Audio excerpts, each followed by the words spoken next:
ठेवा चालू ठेवा बेरोजगार तरुणांचा विचार करा.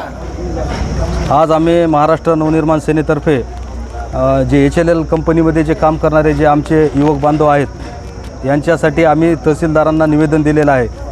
सन्माननीय मुख्यमंत्र्यांना आणि सन्माननीय आरोग्यमंत्र्यांना याचा साकल्यांना विचार करावा की हे जे मुलं आहेत गेल्या 2017 पासून आपल्या सेवेमध्ये आहेत, शासनाच्या सेवेत आहेत, परंतु यांनाही कुठलेही मानधन मोठ्या प्रमाणात मानधन नसताना आत्तापर्यंत त्यांनी आपल्या जनतेची आणि शासनाची सेवा केलेली आहे.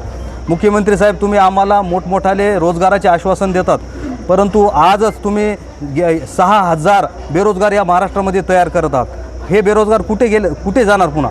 म्हणून याचा तुम्ही विचार करावा. HLL कंपनीला पुन्हा अजून सेवेमध्ये शासनाच्या सेवेमध्ये देऊन या मुलांना पण शासकीय या योजनेमध्ये समाविष्ट करून घ्यावे, जेणेकरून हे पुढं बेरोजगार होणार नाहीत.